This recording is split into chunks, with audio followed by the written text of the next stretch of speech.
So, first of all, my thanks to the organizers for having me. It's a great pleasure to be with you here today. And I'm going to talk about some puzzles about Wittgenstein's latest manuscripts.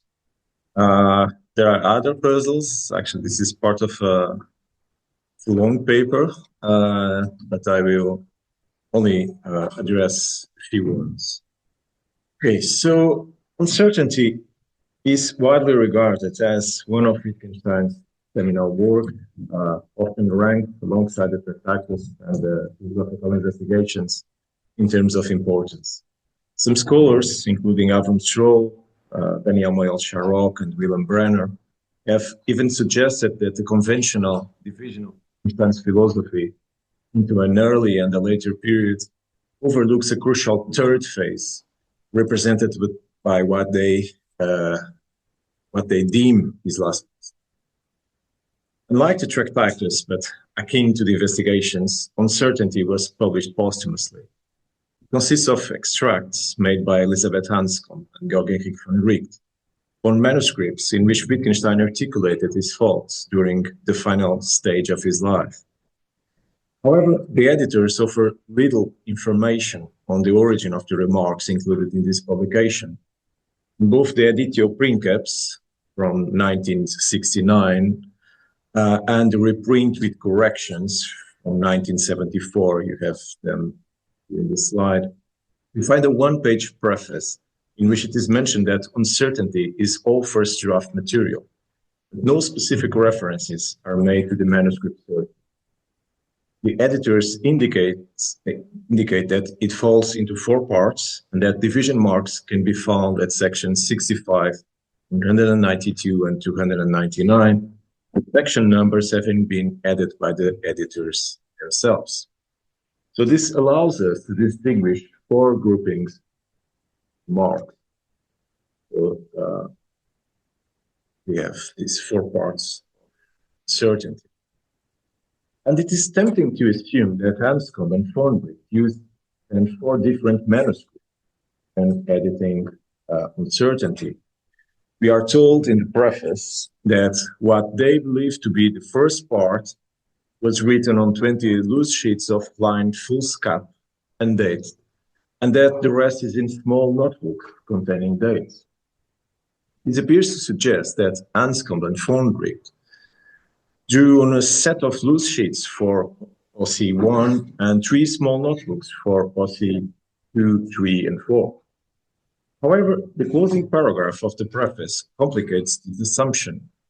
The notebook, regardless of their number, contain remarks that do not belong to the subject matter of Uncertainty.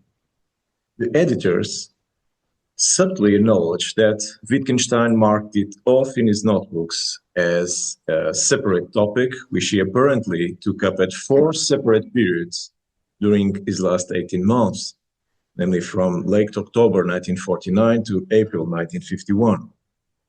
This time span coincides with Wittgenstein's return to Britain after visiting Norman Malcolm in America, where his interest in G.A. Moore's epistemological work was allegedly reignited at the end of October 1949. This implies that epistemological concepts were not Wittgenstein's sole focus during this period, although this did not deter Hanscom and Thornbury from asserting that, as it is not a selection and constitutes single sustained treatment of the topic, it seemed appropriate to publish his work by itself. The readers of Uncertainty were required to trust the editor's judgment that whatever else Wittgenstein may have written in notebooks was not essential in this context. Well, Alois Pichler provided valuable insight into this issue by offering a comprehensive catalogue of the sources for Wittgenstein's published works some years before the release of the Berger-Letrank edition in Atlas. Regarding Uncertainty, Alois' catalog delineates not 4, but 7 distinct groupings of remarks scattered across 5 manuscripts. So 172, 174, 175 twice, and 176, and 177. And since there are some people interested in philology, I should say that I will stick to the customary use of pages or paginations, referring to the manuscript sources rather than volumes or foliation. Okay, so while Fischler's examination 1, 2, and 3, it raises the question of whether Uncertainty 4 is a straightforward compilation, incorporating material as it does from 3 manuscripts, the first of which also serves as a source for Uncertainty 2. This seems to have passed unobserved by Michael Nedo when in the 1993 introduction to the Vienna edition he wrote of Uncertainty that comments 1 to 65 come from manuscript 172, 66 to 192 from manuscript 174, 193 to 299 from manuscript 175, and 300 to 676 from the manuscripts 176 and 177. Fortunately, only Alois' inventory, but also the interactive dynamic presentation of the Nachlass, launched in 2016, which provides detailed information on the publication of every individual remark, allows us to reconstruct the entire selection process from these sources. So in what follows, I will offer a glimpse into this process. The genesis of Uncertainty merges with remarks on color, edited by Anscombe and published in 1977. The latter is divided into 3 parts, part 2 originating from the remaining 4 pages of manuscript 172. While Alois dates Uncertainty 1 to 1949, based on Anscombe's tentative dating in the preface, remarks on color 2 is assigned a date of probably 1950.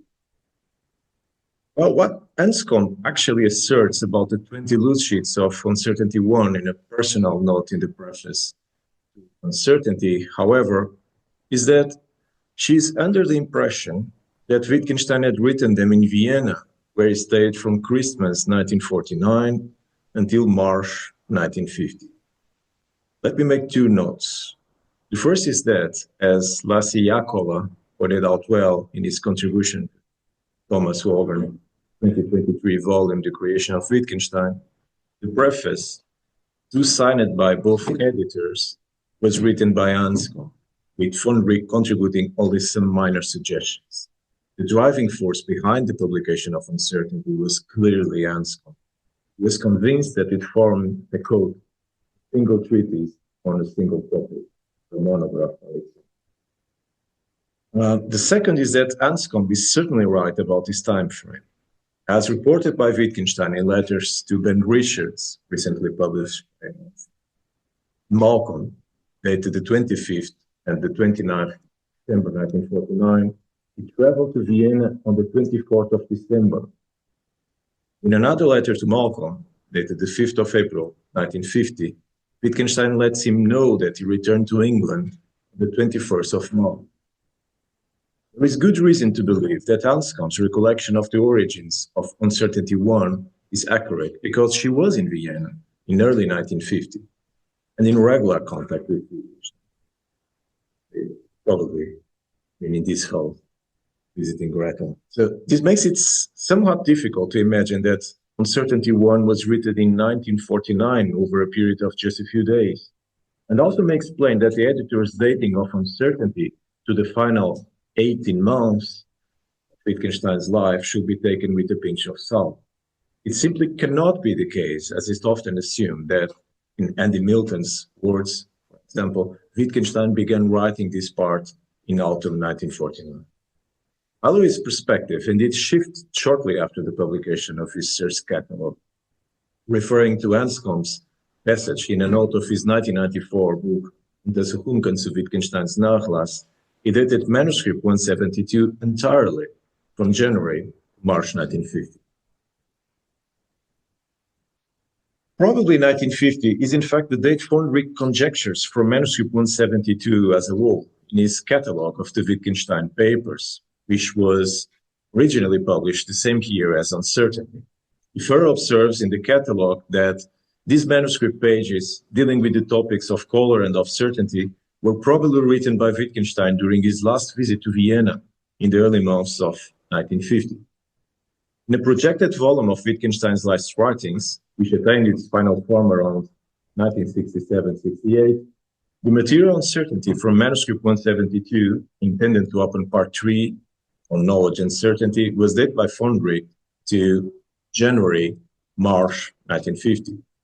In his preface, von Wrigg writes, in late December 1949, he traveled to Vienna, where he stayed until late March 1950. He seems to have done some work in Austria, primarily related to the problem of knowledge and certainty. Although this edition did not incorporate the notes on color from manuscript 172, von Wrigg writes the following of them. The notes concerning the logic of colors were probably begun on loose sheets in Wien in early 1950. Von Wrigg's plan was to devote part 1 to inner alter, with selections from manuscripts 173 to 4 and 176, and part 2 to color, with selections from manuscript 176. Part 3 would include the wool of uncertainty. Wittgenstein showed signs of color at the beginning of 1950, even mentioning a few incipient notes on it. On the 16th of January, in a letter to Malcolm, he refers specifically to his engagement with Goethe's Farbenlehre. He says, I'm reading various odds and ends, for example, Goethe's theory of color, which, with all its absurdities, has very interesting points and stimulates me to think. Still, he adds, I'm not writing at all because my thoughts never sufficiently crystallize. A letter to Richards, written on the same day, and another to von Wrigg on the 19th of January, express a similar feeling about Goethe's work. Despite his columns, a letter to Rushrees, dated the 22nd of January, insert a piece of writing. He writes, I have been reading again parts of Goethe's Farbenlehre, which attracts and repels me. It's certainly philosophically interesting, and I have been thinking about it and even written down some weak remarks. In view of this evidence, it is relatively undisputed among scholars that Remarks on Color 2 was written in this period, that it chronologically precedes the other two parts of the text. Well, I say relatively undisputed here because some analyses have been voiced.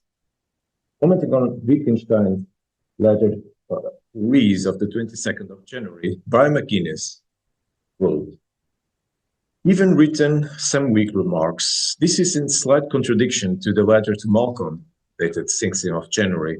I'm not writing at all.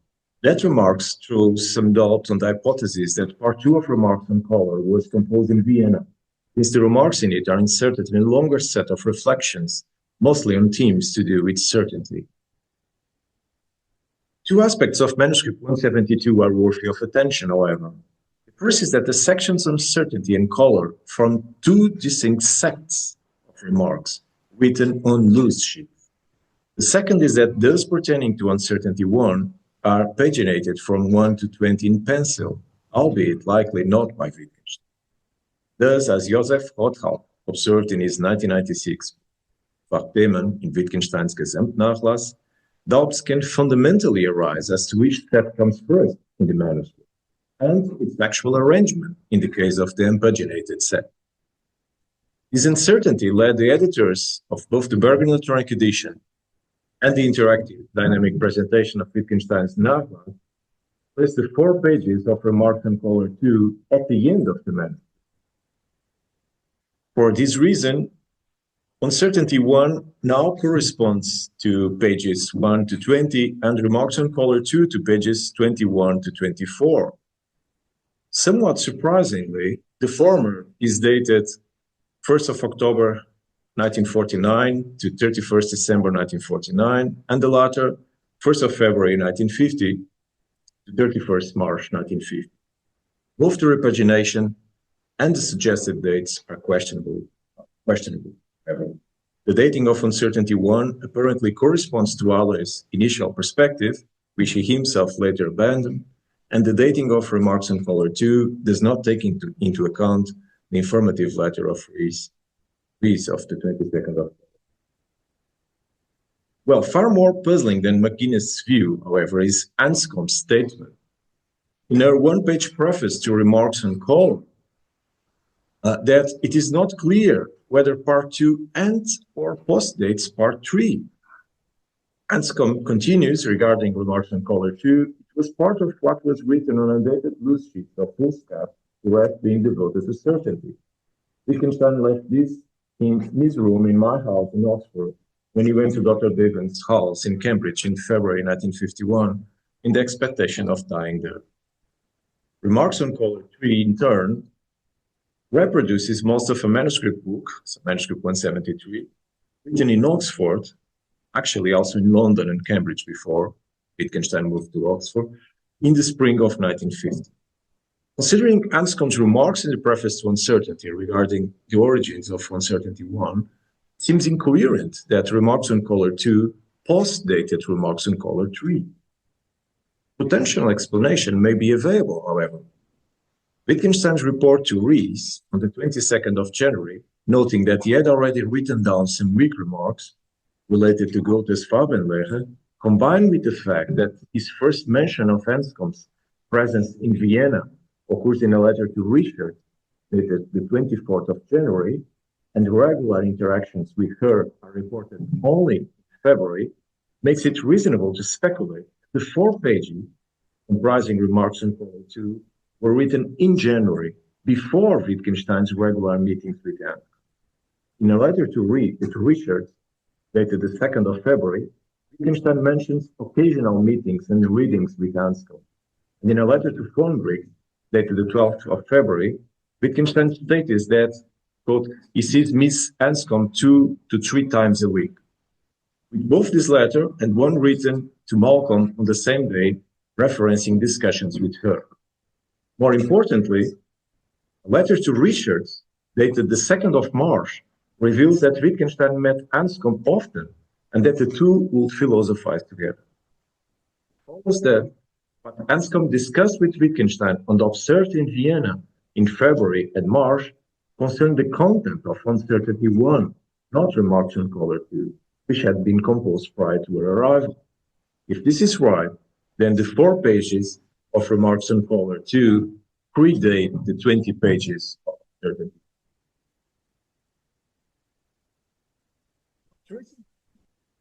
172, although this is a single manuscript consisting of loose sheets without any real division between them, Remarks on Color 2 and Uncertainty 1 represent 2 distinct stages of work.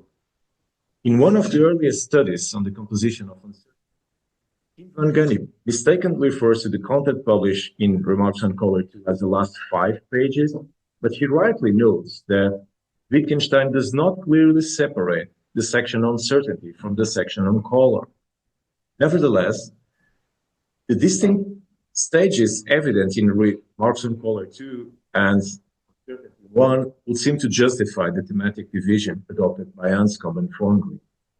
More important, however, is Van Gennep's observation that there is a remark written on page 20 between section 64 and 65 of the published text that the editors omitted.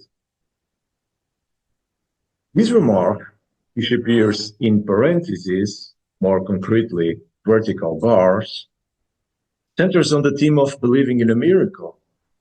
Intriguingly, the opening remark in Uncertainty mentions John Henry Newman, the author of an essay in aid of a grammar of assent, which explores religious questions from an epistemological perspective. Van Gennep highlights another parenthetical remark at the end of page 20, Mines, Gemeinheit, that was likewise omitted. Hothaupt draws a parallel between this remark in Manuscript 172 and the initial remark of Manuscript 173, written in gold on the 24th of March 1950. They both mention the word friction, Heiben, and their relatedness can be seen as another argument in favor of Remarks on Colors 2 and dating Uncertainty 1. Although Manuscript 173 did not contribute material to Uncertainty, its contribution to Wittgenstein's published works extended beyond part 3 of Remarks on Color. In fact, as Alois describes, sections 1 to 130 of Remarks on Color 3 correspond to a segment spanning from the front cover to page 31V, while sections 131 to 350 of the text form a subsequent segment started from pages 47 to 100. Alois elucidates that nearly all intervening pages between these segments were selected by Fornricht and Heike Newman as sources for pages 60 to 79 of Volume 2 of Last Writings on the Philosophy of Psychology, published in 1982. Additionally, the initial segment contains a parenthetical remark referring to the ethical in someone, which was included in Culture and Value, a collection edited by Fornricht that appeared in print for the first time in 1977. The further parenthetical remarks were extracted for this publication. And finally, there are a few interesting cases within the second segment. The first is a non-parenthetical remark that was published in both texts, Remarks on Color 3 and Culture and Value. The second is a series of free parenthetical remarks that were exclusively published in Culture and Value. And the third case, which can be identified through Alois' descriptions, is a set of remarks written on pages 87R to 91V and 93R to 100R that appear in both Remarks on Color and Volume 2 of Last Writings. The fourth case is a long, non-parenthetical remark about belief in God, written on pages 92, 93R, that appears in both Remarks on Color and Culture and Value. So all the horizontal lines can be found on pages 31V and 47V of the notebook. It is clear that the remarks are intricately connected. This is particularly evident, as Rothal pointed out, in the extensive overlap of material in Remarks on Color and Volume 2. With regard to Manuscript 174, Alois informs us that pages 1R and 2R to 14V served as the sources for pages 80 to 90 of Volume 2 of Last Writings. The only date found in this manuscript is the 24th April 1950, the day before Wittgenstein moved to Oxford. Interestingly, pages 1V to 2R contain two remarks published in Culture and Value that were not separated from the main text by any marks, and that once again concentrate on belief and proof from a religious perspective. These remarks are prefaced by a remark that mentions Goethe's although this was not included in any posthumous publication. This is going automatic.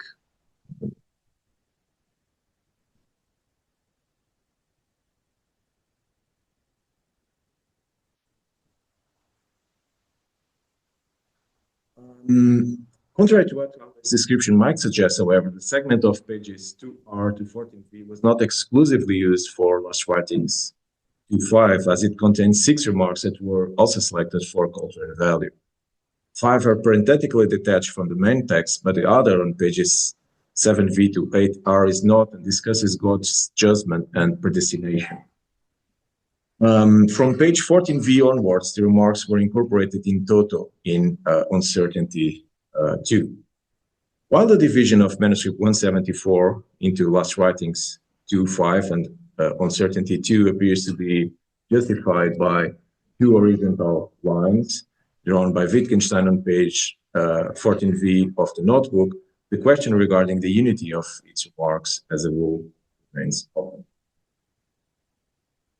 Interestingly, the content of Manuscript 175, which was almost entirely integrated into Uncertainty, is distributed across Uncertainty 3 and the first segment of Uncertainty 4. Thus, Van Gennep describes the whole third section of Uncertainty as encompassing sections 193 to 425. When reaching page 34V, there is a remark after section 299 that was not included in any work. The same holds for the remark that follows, which bears the date 10th of March 51 and extends to page 35R. seems that the editor separated uncertainty 3 from uncertainty 4 primarily because of the presence of this specific date. While the notebook contains numerous other dates, it is noteworthy that prior to 10th March 1951, the only date recorded is the 23rd of September 1950, which provides evidence of two distinct phases of war. The presence of this date in manuscript 175, when compared with the only date registered in manuscript 174 5 months before, casts doubt on the possibility of uncertainty 2s and uncertainty 3s being continuous with each other, as Thomas Baldwin argued. His argument runs as follows. These two parts of uncertainty belong to Witten, while Wittgenstein was staying in Oxford.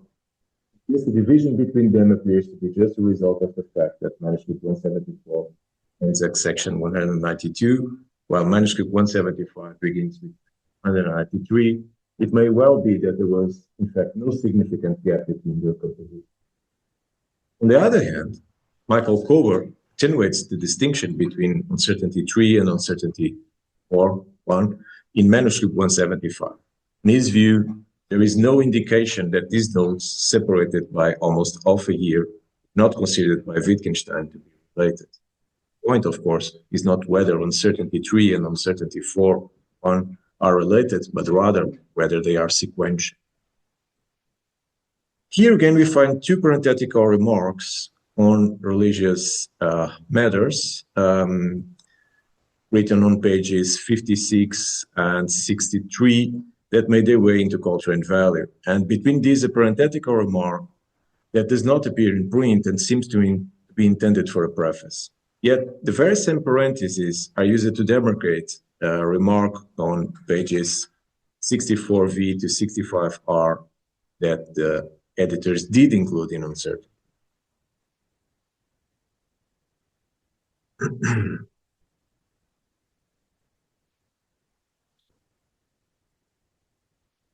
Uncertainty 4.2 and uncertainty 4.3 both originate from manuscript 176, in which we also find, as Alois indicates, the source material for remarks on color 1 and last writings 2.6. Uncertainty 4.2 begins with a remark dated the 21st of March 51, the first of the manuscript, and uncertainty 4.3 closes with 1 dated the 24th of April 51. What separates these two parts of uncertainty is the material selected for volume 2 of the last writings. Division mark is indeed drawn on this page and another on this one. This manuscript will also be used to extract the parenthetical remark, actually the final one for culture and value.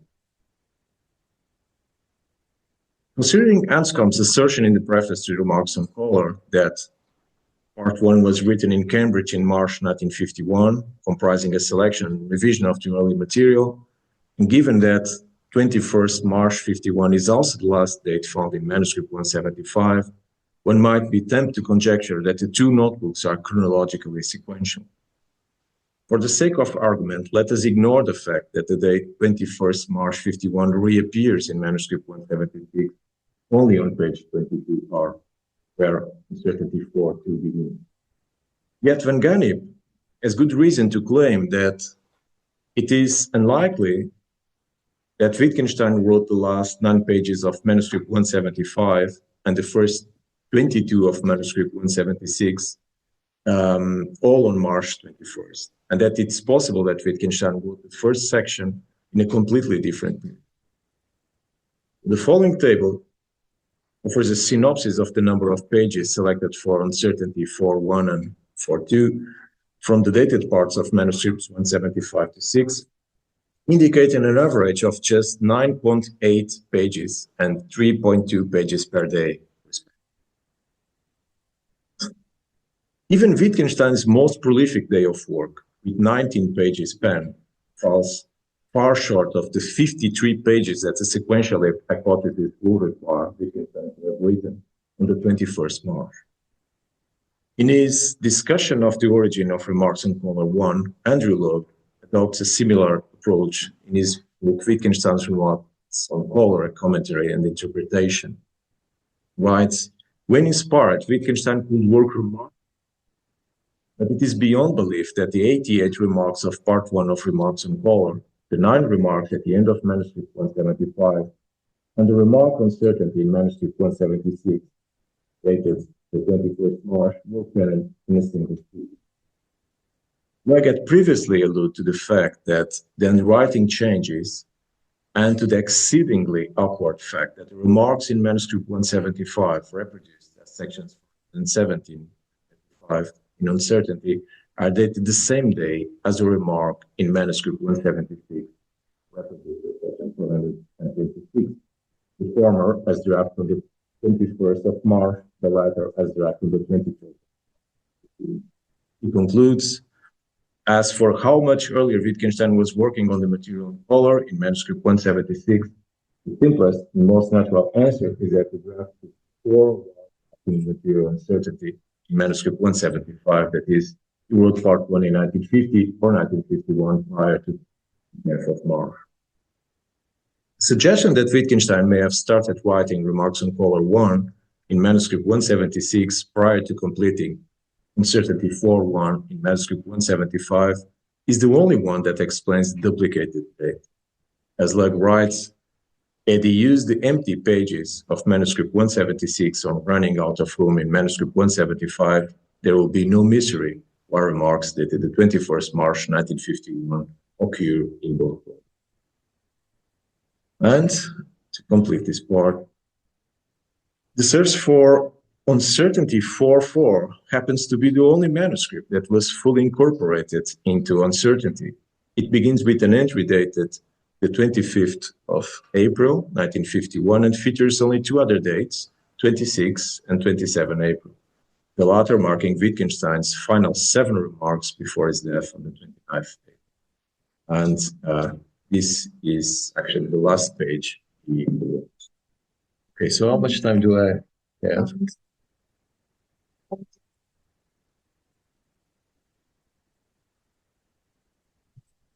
Okay, so Christian was kindly enough to give me some time of his presentation.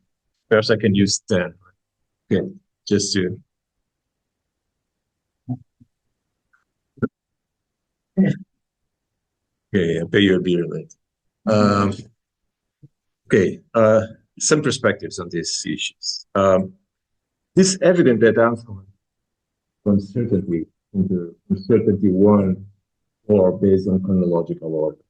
In their view, Uncertainty 1 was possibly written in the winter of 1949 to 50, Uncertainty 2 in the spring-summer of 1950, Uncertainty 3 in the summer-autumn of 1950, and Uncertainty 4 definitely between the 10th of March and the 27th of April 1951.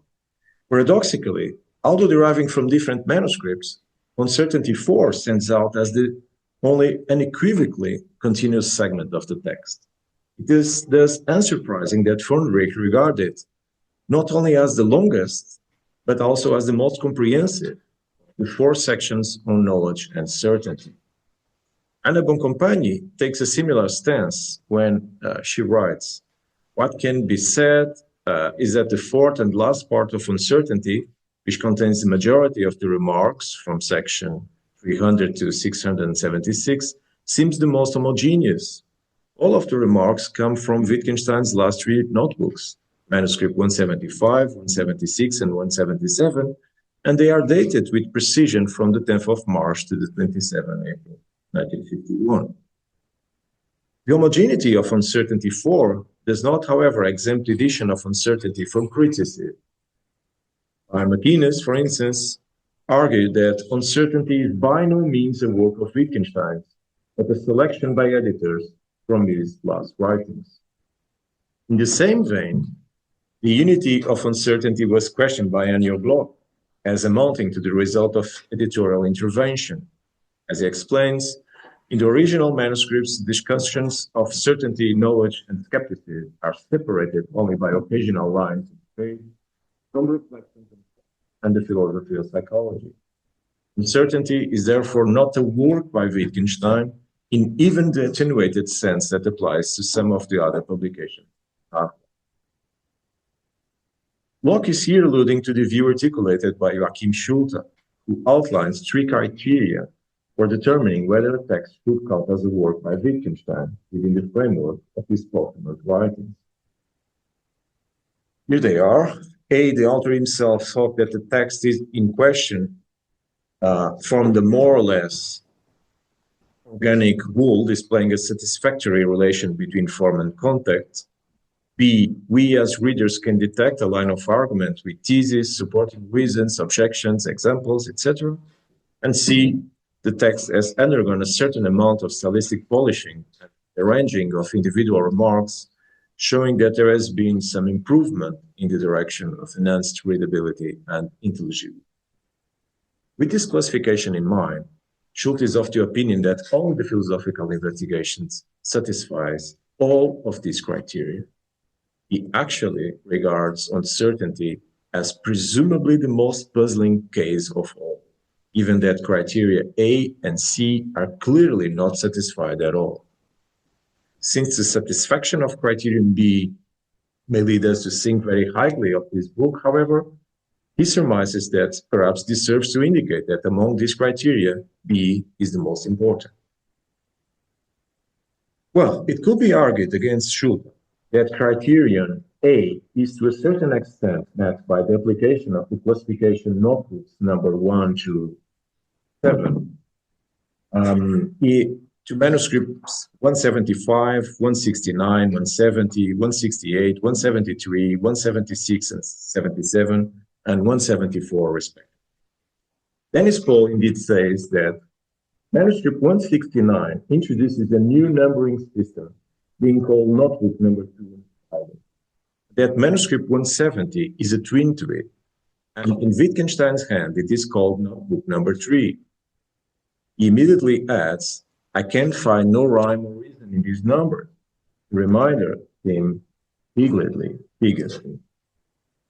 Paul is not alone in holding this view. Peter Vesogord similarly writes, Wittgenstein's philosophical work following his return from Ithaca in October 1949 is contained in 8 notebooks and a small collection of loose sheets. The manuscripts are given a provisional order by means of numbers.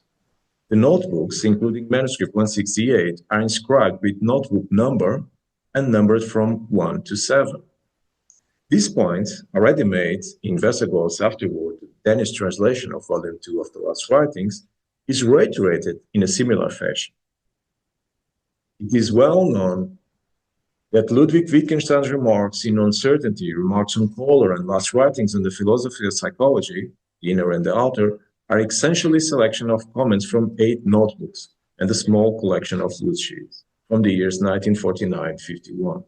Wittgenstein himself gave these volumes the title Notebooks Number, followed by a number from 1 to 7. However, not only has manuscript 171 never received a number, but the numbers found in the other notebooks were certainly not assigned by Wittgenstein. Conjecture, first advanced by Rothschild and reiterated by Jacola in response to Vesogord's view that Anscombe may be behind these numbers, is supported by comparing her handwriting with the inscriptions in the notebooks. Bernd Ostermann kindly assisted me in this comparison in January, using Anscombe's correspondence preserved at Van Britt at Wittgenstein Archives at University of Helsinki. The numbers actually align with what seems to be a preliminary catalogue of the Wittgenstein papers. So we have, for example, sheet 4, 55, denoting notebook number 1, then 456 for notebook number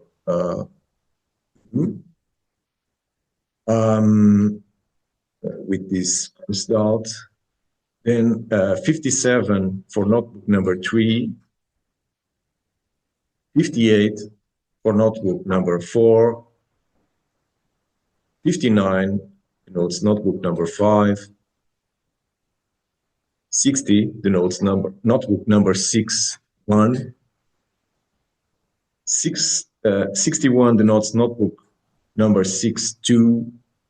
And finally, 62 denotes notebook number 7. The subsequent item in this sequence is manuscript 171, which only bears the inscription 63. So no notebook. As these remarks were prompted by the criteria established by Schulte, I must say that he kindly double-checked the notebook labels and is convinced that they were not added by Wittgenstein. Okay, just a couple of other remarks. It is worth mentioning that remarks on color can be said to at least partially satisfy Schulte's criterion C, as Wittgenstein himself arranged remarks on color 1 based on remarks on color 3.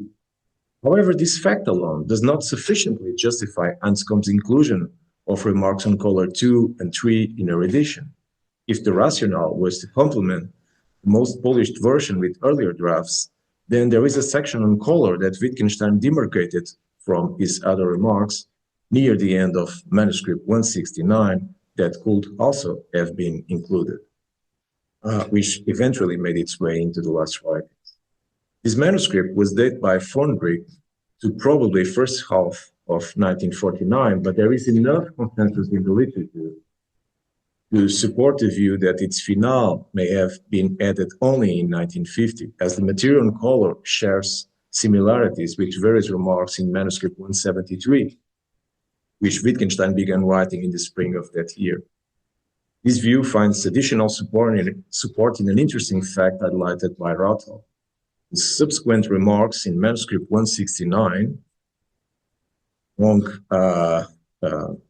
which are epistemological in nature, were taken up by Wittgenstein in manuscript 174, right after the insertion of the date, the 24th of April 1950. They were included in Last Writings, Volume 2, Part 1, and this fact alone invalidates the Bergen edition's dating of the manuscript to 1st of December 1948, 13th of April 1940. As such, they could well have been considered for inclusion in Uncertainty. And even scholars who do not associate manuscript 169 with manuscript 173 or manuscript 174, dating it to 1949, either before or after the July-October stay with Malcolm in Ithaca, agree that there are far more discussions on certainty from the final years of Wittgenstein's life than what is found in the book posthumously published under that title. Case in point is Van Ganip again, regarding the claim of the editors that uncertainty is a single sustained treatment of Moore's papers, Defense of Common Sense and Proof of an External World. She acutely asserts that Wittgenstein's concern with these papers is far from limited to the 5 manuscripts that constitute uncertainty. As she elaborates, manuscripts 169, 170, and 171, notebooks that are published in Last Writings, contain large sections on themes that strongly relate to uncertainty. These notebooks should thus be seen and read in close connection to it, knowing that these 3 manuscripts were probably written in or shortly after the summer of 1949, makes it even more urgent to see them as continuous with the manuscripts that are now published as uncertainty. And in another passage, she attenuates her claim, saying that it's plausible that manuscripts 170, 171, and the last section of manuscript 169 were written in or shortly after the summer of 1949. But by the same token, she also claims that the first half of manuscript 169 was also written during or shortly after Wittgenstein's stay in America. I don't have the time to elaborate on this, but this claim is wrong. And it's possible to demonstrate that manuscript 169 was at least largely written before Wittgenstein's. And Dennis Paul also talks about earlier paragraphs that could well be printed as preparatory to sections 1 to 65, concluding, in Last Writings, Volume 2, Section 1, there are some paragraphs from manuscript 169 that could equally go in front while sections 2 and 3 print paragraphs on manuscript 170 and 171 that also how to go into certainty. And probably at the beginning, in section 4, there are 3 paragraphs that can only come between sections 65 and 66.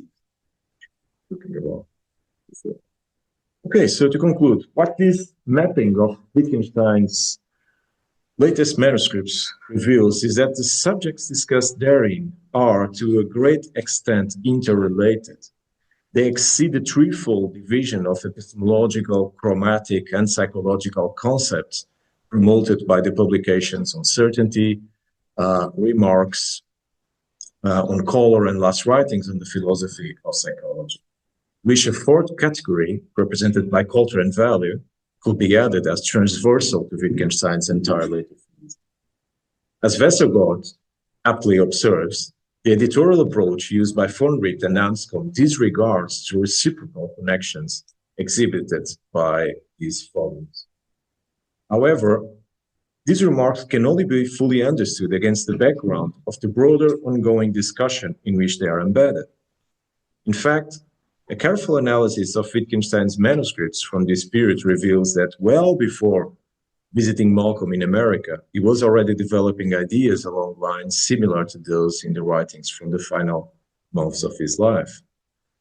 Rees flagged this prior to the publication of Uncertainty, warning Anscombe and Thornbrick that their preface to the book risked conveying a distorted view, as Wittgenstein used it to speak of Moore's defense of common sense again and again, years before that visit to Malcolm.